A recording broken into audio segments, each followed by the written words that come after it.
Welcome to smart whistling channel.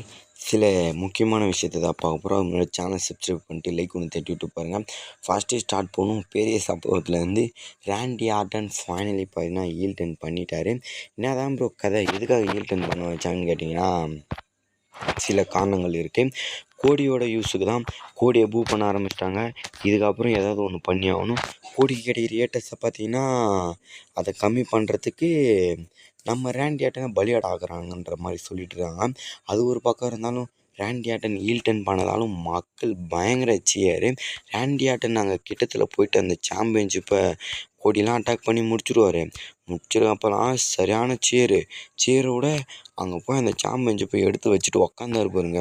அப்போது வேறு லெவலில் ஆடியன்ஸ் சைட்லேருந்து சப்போர்ட் கிடைக்குது ராண்டி ஆர்டனுக்கு. அப்போ அதை வச்சே தெரிஞ்சுக்கோங்க, ராண்டி ஆர்டன் ஹீல்டனாக இருந்து ஒருத்தர் கொடூரமாக பண்ணாலும் அவருக்கு சப்போர்ட் பண்ணுறவங்க சப்போர்ட் பண்ணிக்கிட்டே தான் இருப்பாங்க. ஏன்னா அவ்வளோ பாடுபட்டிருக்காரு, அவ்வளோ ஹெல்ப் பண்ணி இப்போ சுத்தமாக ஒன்றுமே இல்லைன்னா பார்த்துக்கோங்களேன் எந்த அளவுக்கு இதாக இருக்கும். ஆல்ரெடி இந்த ஃபியூடு போன ஏரியா நடந்த மாதிரி இருக்குது.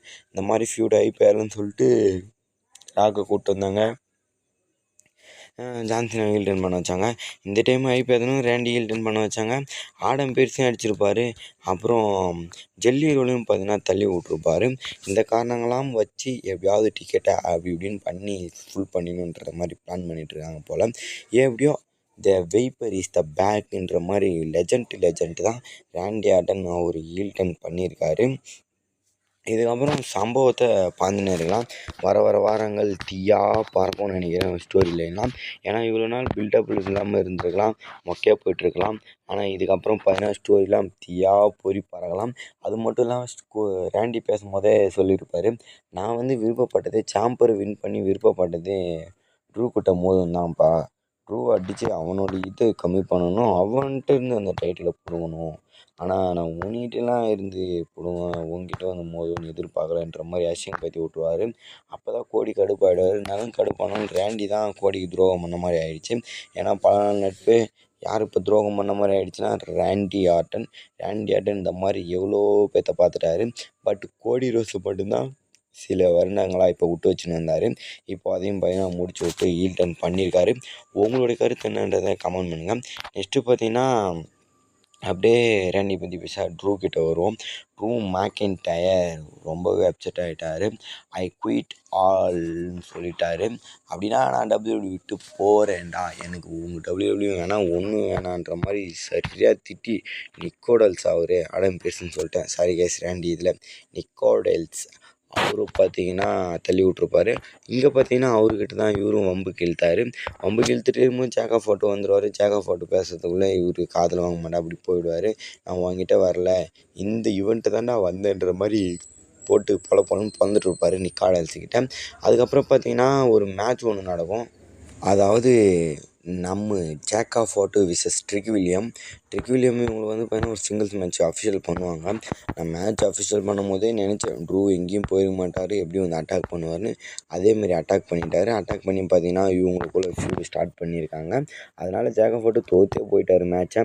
இப்போது என்ன இது கதைனா, நான் சொன்ன மாதிரி தான் இதுக்கு முன்னாடி நான் ஒரு 2-3 வீடியோவுக்கு முன்னாடி ஒரு வீடியோ போட்டிருப்பாருங்க. தெளிவாக சொல்லியிருப்பேன், ட்ரூக்கும் ஜேக்கா ஃபோட்டோ சிங்கிள்ஸ் மேட்ச் தான் WrestleMania 42 நடக்கணுன்றதை. நான் அதை எதுக்காக சொன்னேன், எதை வச்சு சொன்னேன்றதை அந்த வீடியோ சொன்னவங்களுக்கு புரிஞ்சிருக்கும். வேணும்னா அந்த வீடியோ இருக்குது நம்ம சேனலில். ஒரு 2-3 முன்னாடி போஸ்டரே போட்டு வச்சுருப்பேன், WrestleMania 42 ட்ரூக்கும் ஜேக்கா ஃபோட்டோ மேட்ச்ன்ற மாதிரி. போய் பார்த்துக்கோங்க, க்ளீனாக தெளிவாக சொல்லியிருப்பேன். அதுக்கப்புறம் பார்த்தீங்கன்னா மேட் கர்டனோ இவருக்கு வந்து பார்த்தீங்கன்னா இன்ஜுரி ஆகிருக்கு. இன்ஜுரினா என்ன ப்ரோ அப்போ வரமாட்டாரா, இப்போ தான் வந்தாருன்னு கேட்டிங்கன்னா அந்தளவுக்கு ஒன்றும் இல்லை. இவருக்கு வந்து பார்த்திங்கன்னா மண்டை லைட்டாக ஓப்பன் ஆகிருக்கு. ப்ளட்டு பார்த்திங்கன்னா கொஞ்சம் அதிகமாகிட்டு இது போல். அதுக்கப்புறமே போயிட்டு இது பண்ணுவோம்ல, தையல் போடுவோம்ல, அவங்க பின்னடிப்பாங்களா, தையல் போட்டு பார்த்திங்கன்னா ஃபோட்டோ எடுத்து காமிச்சிருக்காரு. இது ஒன்றும் இல்லை பிரச்சனை, வீக்லி வருவார், இது பெருசாக ஒன்றும் இல்லை.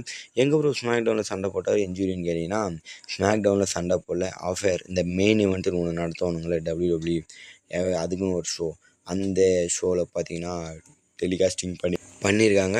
அந்த டைமில் தான் பார்த்திங்கன்னா இந்த மாதிரி மேட் கார்டோனுக்கு பார்த்திங்கன்னா இன்ஜுரி ஆகிடுதுன்ற மாதிரி சொல்லியிருக்காங்க. தலைவனும் கொண்டு வந்தாங்க, அவ்வளோ பார்த்திங்கன்னா பெரிய புக்கிங் இல்லை. ஸ்டார்டிங்கில் காமிச்ச மாதிரி வேர்ல்டு டைட்டில் அது இதுன்னெலாம் காமிச்ச மாதிரிலாம் இருந்துச்சு. பட் அதெல்லாம் ஒன்றுமே இல்லை. மிட் கார்டு ரேஞ்சிலே பார்த்தீங்கன்னா கொண்டு போய் போட்டானுங்க. கொண்டு போய் போட்டு நல்ல நல்ல ஸ்டோரி கொடுத்தா பரவாயில்ல, ரொம்பவே போரிங்காக கொடுத்துட்டு இருக்காங்க. அதுக்கடுத்து பார்த்தீங்கன்னா பெல்லா ட்வின்ஸு டேக் டீம் சாம்பியன்ஷிப்புக்காக மோத போகிறாங்க. இந்த அலெக்ஸா அப்புறம் சார்லட்டும் பார்த்தீங்கன்னா இருக்காங்க. அவங்கள பார்த்தீங்கன்னா இந்த டிஸ்குவாலிஃபிகேஷனும் ஆகிட்டுருக்கும் மேட்ச்சு. இதெல்லாம் கொண்டு போகும்போது பார்த்தீங்கன்னா ட்ரிபிள் த்ரெட் மேட்ச் இருக்கும். பெல்லா ட்வின்ஸு, இந்த சார்லட்டு, ஆஸ்காச்சு, அலெக்ஸா, அப்புறம் கரண்ட் சாம்பியன் நயா ஜாக்ஸ் அவங்க பார்த்தீங்கன்னா டிஃபெண்டிங் பண்ணுற மாதிரி இருக்கும்னு நினைக்கிறேன் WrestleMania 42ல். ஏன்னா நெக்ஸ்ட் வீக்கும் அலெக்ஸா யாராவது வந்து பார்த்தீங்கன்னா இந்த மேட்ச் அடித்து டிஸ்குவாலிஃபிகேஷன் பண்ணலாம் நான் நினைக்கிறேன். பெல்லா ட்வின்ஸ் ரொம்ப நாளாக பார்த்தீங்கன்னா இல்லாமல் இருந்தாங்க. அப்புறம் நிக்கி பெல்லா வந்தாங்க. அப்புறம் இப்போ தான் ப்ரீ பெல்லா ரிட்டர்ன் பண்ணி ஒரு சர்ப்ரைஸை கொடுத்து வேறு லெவலில் கொண்டு போகிறாங்க. ராயல் ரம்பிளில் சர்ப்ரைஸ் ரிட்டர்ன் கொடுத்தாங்க. அதுக்கப்புறம் எப்படி WrestleManiaவில் மேட்ச் இருக்குன்னு தெரியும். அதனால தான் பார்த்திங்கன்னா வந்திருக்காங்க.